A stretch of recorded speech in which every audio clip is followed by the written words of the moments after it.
Hello guys, welcome back to my channel. তো আজকে আমি গেছিলাম আমার অসুস্থ চুলের অপারেশন করাতে। তো ফার্স্টেই বলে দিই, আমি এখানে আমার স্মুথনিংয়ের এক্সপিরিয়েন্স শেয়ার করব, ফানি এক্সপিরিয়েন্স, প্রসেস শেয়ার করব না। লাইফে ফার্স্ট টাইম আমি কোনো হেয়ার ট্রিটমেন্ট করাচ্ছি, জাস্ট পা করেছিলাম অনলি। তো আমি নিজেই জানি না আমার সাথে আজকে কি হবে। স্মুথনিং, বোটক্স, ন্যানোপ্লাস্টিয়ার, স্ট্রেটনিং, আরও অনেক কিছু ট্রিটমেন্ট করানো যায়। তো আমি 20 দিন ধরে ইউটিউব দেখে ডিসিশন নিয়েছিলাম যে স্মুথনিং করাবো। পুজোর টাইম বলে কথা, তো গরিবের বেশ শপিং টাইম হচ্ছে চৈত্র সেল, আর পার্লার ভ্রমণের বেশ সুযোগ হচ্ছে দুর্গাপুজো। হাফ খরচে নাচতে নাচতে অপারেশনের জন্য আমি চলে গেছিলাম বারুইপুরে স্মোকি আই। এখানে খুব ভালো ভালো হেয়ার এক্সপার্ট দ্বারা হেয়ারের ট্রিটমেন্ট করা হয়। এছাড়া হাইড্রো ফেসিয়াল, এনিথিং পার্লারে সব কিছু এখানে করানো হয়। আমি করাচ্ছিলাম লরিয়াল এক্সটেনশনের স্মুথনিংটা। আর কারোর কোনো কিছুর প্রাইস জানতে হলে আমাকে কমেন্ট করলে আমি বলে দিতে পারবো। ভাই রে ভাই, ক্রিম লাগানোর সময় চুলগুলো যে পরিমাণ টানাটানি করছিল, আমার তো মনে হচ্ছিল চুলগুলো ছিঁড়ে উঠেই না আসে। প্রচণ্ড হয় টানাটানি করছিল, মনে হচ্ছিল উঠে পালাই। সেকশন বাই সেকশন খুব অল্প অল্প চুল নিয়ে আমার চুলে ক্রিম লাগিয়ে ক্লিপ দিয়ে ওপরে আটকে দিচ্ছিল। প্রচুর অনেকটাই টাইম লেগেছিল। আই হোপ 1 ঘন্টা 40 মিনিটের কাছাকাছি এই প্রসেসটা করতে টাইম লেগেছিল।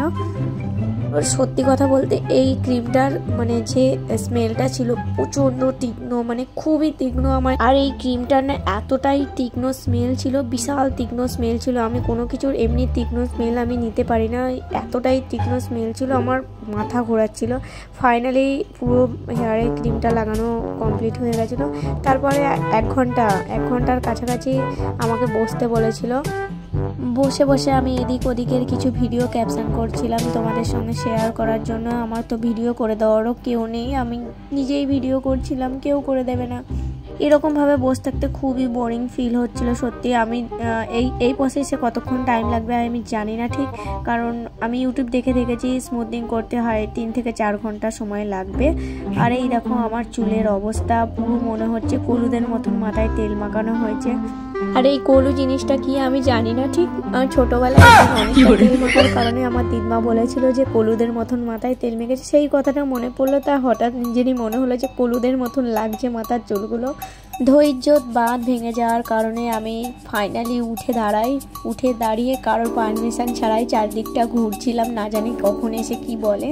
আর এই লুকে আমাকে নিজেকে আয়নায় দেখে বিশাল ভয় করছিল, কেমন একটা অদ্ভুত টাইপের লাগছিল।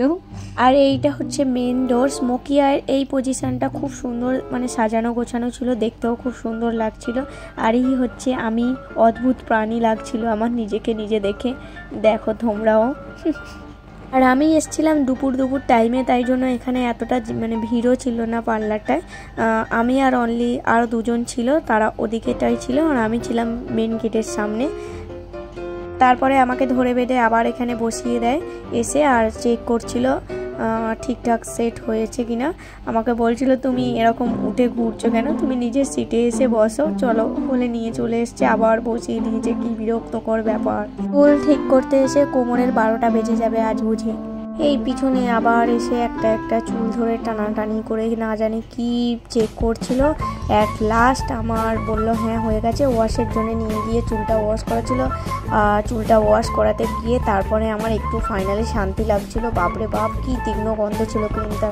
এখানে বসে আমার একটা মিনিট আমার একটা ঘন্টার মতন লাগছিল, না জানি কেন সময় কাটতেই চাইছিল না। 1 মিনিট পর মনে হচ্ছিল আমি এখানে অনেকটা সময় ধরে বসে আছি। তারপর ক্রিমটা ধুয়ে নিয়ে আমাকে স্পা ক্রিম লাগিয়ে আর 10 মিনিট ওয়েট করতে বলেছিল। তারপর 10 মিনিট পর ওয়াশ করে আমাকে আবার বসিয়ে দিল চেয়ারে।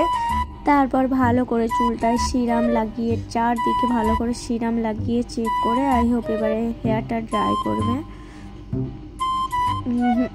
আবার এই সাইডটাও সিরাম লাগিয়ে ভালো করে হেয়ারটা ড্রাই করানো স্টার্ট করে দিল।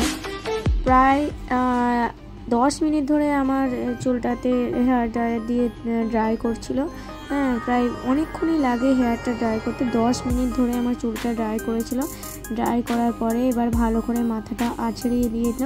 আছড়ে দেওয়ার পরে তারপরে জানি না আবার 2 জন মিলে এসে আমার চুলটা কেন যে জানি না আবার ডবল করে ড্রাই করাচ্ছিল। আর আমি ভাবছি যেহেতু আমি চুলটা অপারেশন করে এসেছি, ডাক্তার নার্সের হাতে ছেড়ে দিয়েছিল, নার্স একা পারেনি, তাই ডাক্তার আর নার্স মিলে দুজন মিলে টানাটানি করে আমার চুলটা শুকনো করছিল। এতক্ষণ যদি আমি হেয়ার ড্রায়ার দিয়ে আমার চুল শুকনো করতে লাগে রে বাবা। অ্যাট লাস্ট নেক্সট স্টেপ ছিল অল্প অল্প সেকশানে আমার চুলটা এবার স্ট্রেট করছিল স্ট্রেটনার দিয়ে। এটা করতে না জানি আবার কতটা সময় লাগবে। অনেকটা অল্প অল্প পরিমাণে সে চুল নিয়ে সেকশন করে প্রচুর অল্প পরিমাণে চুল নিয়ে টানছিল, ভালো করে দেখলে বুঝতে পারবে। দেখো, আর এটা করানোর সময় সত্যি আমার একটু মন থেকে ভয় লাগছিল, কারণ এই স্ট্রেটনার দিয়ে যখন স্ট্রেট করছিল না, মাথার উপর থেকে ধোঁয়া উঠছিল। ক্যামেরায় বোঝা যাচ্ছে না, কিন্তু এই স্ট্রেটনার দিয়ে যখন স্ট্রেট করছিল না, তো উপর দিয়ে ধোঁয়া যাচ্ছিল। ধোঁয়া ওড়ার জন্য আমার সত্যিই বিশাল ভয় করছিল যে বাবার চুলগুলোর কী না কী করে দিচ্ছে আমার। এই দেখো এখন, এই দেখো এবার বোঝা যাচ্ছে, এখন এই সাইড থেকে এই সাইড করছিল না, ক্যামেরায় ক্যাপশন করা গেছে। দেখো কেমন ধোঁয়া উঠছিল। ভয়ের সাথে সাথে আমি আরেকটা জিনিস নোটিস করছিলাম, আমার চুলগুলো আগের থেকে অনেকটা স্মুথ অ্যান্ড স্ট্রেট লুক এখন থেকেই ক্রিয়েট হয়ে গেছে। তো চুলগুলো দেখতেও সুন্দরও লাগছিল, ভয়ের সাথে সাথে এটাও আমি নোটিস করছিলাম। আর অ্যাট লাস্ট মজা বাদ দিয়ে যদি বলি, এখানে সবার ব্যবহার আর হাতের কাজ খুব ভালো ছিল। এই না যে যেমন তেমনভাবে কাজ করেছিল, খুব সময় নিয়ে আর যত্ন সুন্দরভাবে কাজ করছিল। অনেকের কাছ থেকে শুনেছি আমি পুজোর অফারে ভালো কাজ করে না পার্লারে, যেহেতু অফার থাকে তো যেমন তেমনভাবে কাজ করে দেয়, সব রকম প্রসেস করে না লাস্ট পর্যন্ত, কিছু প্রসেস বাদ দেয় বা হাতের কাজ ভালো করে না, তাড়াহুড়ো করে। কিন্তু এখানে সেরকম কোনো ব্যাপার ছিল না, আমি গিয়েও ছিলাম, অতটা ভিড় ছিল না। আর এদের কাজ পুরো নিখুঁতভাবে করছিল, একটু মানে কোনো জিনিসই বাদ দেয়নি। আমি দেখেছিলাম 3 থেকে 3.5 ঘন্টা 4 ঘন্টা সময় লাগে, আমার চুলে প্রায় লেগেছিল 3.5 ঘন্টা। 3.5 ঘন্টা ধরে এরা আমার চুলে কাজ করেছিল, প্রত্যেকটা স্টেপ বাই স্টেপ। আমি ভাবছি হয়ে যাচ্ছে, কিন্তু না, অনেক রকম প্রসেস ক্রিয়েট করেছিল।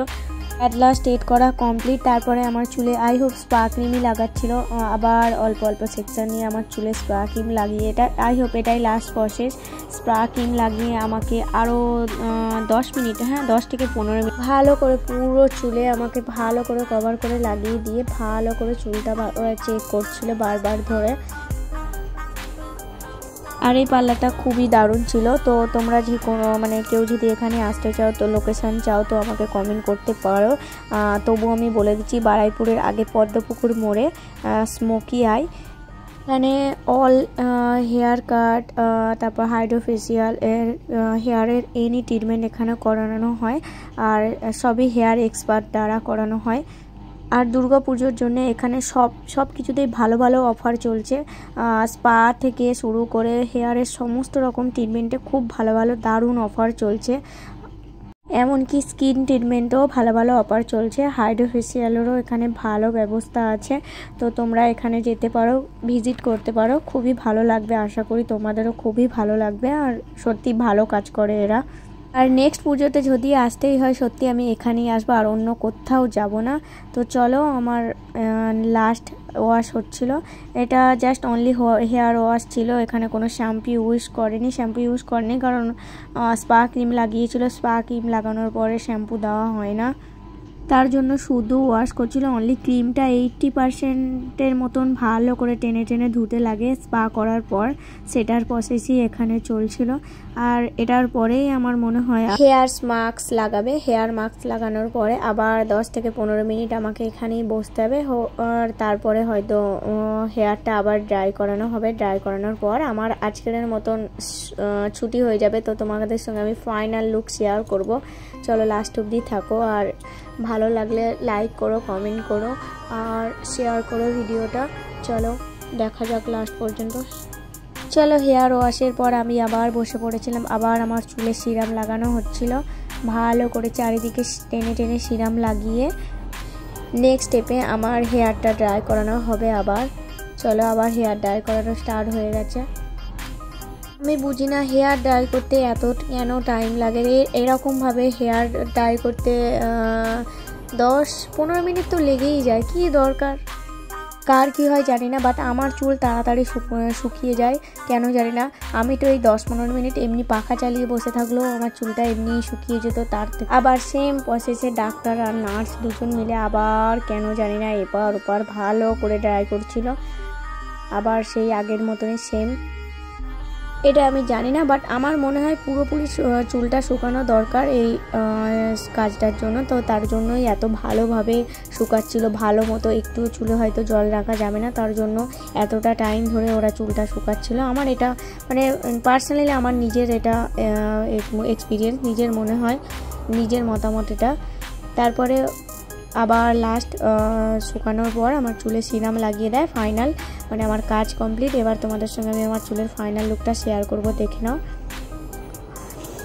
হ্যাঁ, আমার তো লাস্ট পর্যন্ত খুবই সুন্দর লেগেছিলো, খুব সুন্দর সুন্দর নরম আর সফট হয়ে গেছিলো, আমার চুলটা সিল্কি হয়ে গেছিলো। তোমরাও দেখো,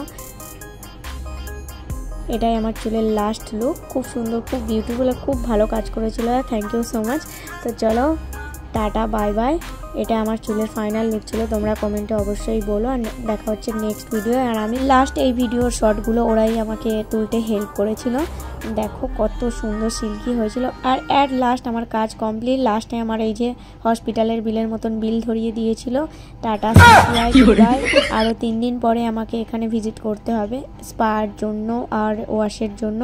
তো চলো, অ্যাট লাস্ট বাড়ির জন্য রওনা দিলাম। আর হেয়ার অপারেশান ফাইনালি কমপ্লিট। আর টাকা শেষ হয়ে যাওয়ার কারণে আমি কোনো অ্যাম্বুলেন্স ভাড়া করতে পারিনি। লাস্ট পর্যন্ত আমার বরের বাইকে করেই বাড়িতে ফিরলাম হাওয়া খেতে খেতে। আর এই 3টে দিন আমাকে অনেকটা সাবধানে থাকতে হবে। চুলে একটুও জল লাগানো যাবে না, চুল বাঁধা যাবে না, চুল কানের এপারে করা যাবে না। না জানি এত গরমের মধ্যে আমি এগুলো কি করে মেনটেন করব। তার উপরে বাড়ির কাজও আমাকে করতে হবে। খুবই চাপ। এই 3টে দিন আমাকে খুবই ভালোভাবে থাকতে হবে। হ্যাঁ, আর চুলগুলো আমাকে মানে শোবার সময় পর্যন্ত বাঁধা যাবে না, অনেক কিছু মেনটেন করতে হবে। তারপর ফাইনালি ওয়াশ হবে। আর পুজোর আগে করা ভিডিও পুজোর পর দেওয়ার জন্য অনেক অনেক সরি।